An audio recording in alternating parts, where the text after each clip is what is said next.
முருகா வெற்றிவேல் முருகா. வேலுண்டு வினையில்லை, மயிலுண்டு பயமில்லை. என் அன்பு தங்கமே, நீ ஒரு உறவை தேடிக்கொண்டிருக்கின்றாய். அந்த உறவு ஏற்கனவே உனக்கு பழக்கப்பட்ட உறவு தான். உனக்கு உண்மையாக இருந்த உறவு, உயிராக இருந்த உறவு. சில சந்தர்ப்ப சூழ்நிலையால் நீ அவரை விட்டு பிரிந்து விட்டாய். பிரிந்து விட்டோமே, மறந்து விடுவேன் எளிதாக என்று நினைத்தாய். ஆனால் மறக்க முடியாமல் இப்பொழுது தவித்து கொண்டிருக்கின்றாய். எளிமையாக உதறி தள்ளி வந்த அந்த உறவை நினைத்து இப்பொழுது கண்ணீர் விட்டு கதறி அழுது கொண்டிருக்கின்றாய். நாம் தான் அவரை வேண்டாம் என்று கூறினோம். நாம் தான் அவர் வேண்டாம் நம் வாழ்விற்கு, அவர் நமக்கு சரியான பொருத்தம் இல்லை, சரியான துணை இல்லை என்று உதறி தள்ளிவிட்டு உன் வாழ்க்கையை பார்க்கலாம் என்று சென்றாய். ஆனால் இப்பொழுது அவரை உன்னால் மறக்க முடியவில்லை, நினைக்காமல் இருக்கவும் முடியவில்லை.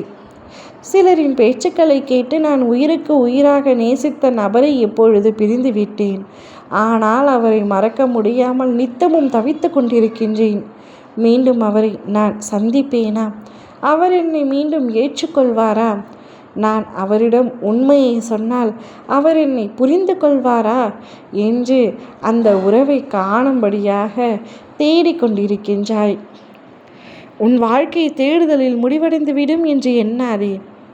உனக்காக ஒரு 2 அறிகுறிகள் சொல்கின்றேன்.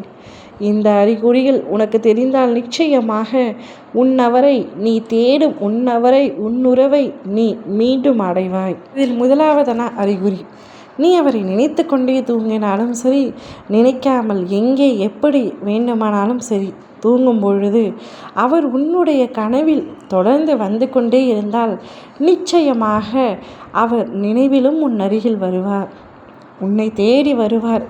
நீ தேட வேண்டிய அவசியம் கூட இல்லை. நிச்சயமாக உன் கண்ணெதிரே அவர் தோன்றுவார். 2வது அறிகுறி, அவருடைய பெயரை நீ அடிக்கடி எங்கேயாவது பார்த்து கொண்டே இருப்பாய். அப்படி பார்க்கும் பொழுதும் அவருடைய ஞாபகம் உனக்கு அதிகமாகி உன்னுடைய வாழ்க்கை கஷ்டமாகத்தான் இருக்கும். ஆனால் இவை 2ம் மாறி மாறி நடந்து கொண்டே இருக்கும்.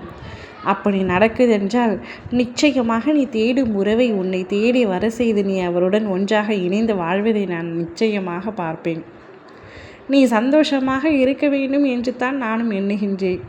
ஆனால் நீயே உன் சந்தோஷத்தை கெடுத்து கொள்ளும்படியாக ஒரு சில காரியங்களை செய்து விடுகின்றாய். வேண்டாம் என்று நீதான் முடிவெடுத்து விட்டாய். இப்பொழுது வேண்டும் என்று கூறி என்னிடமே வந்து அழுகின்றாய். நீ வேண்டும் என்றால் எடுத்துக்கொள்வதற்கும், வேண்டாம் என்றால் தூக்கி எறிவதற்கும் உன் துணை பொம்மை அல்ல அல்லவா? ஒரு விளையாட்டு பொருள் இல்லை அல்லவா?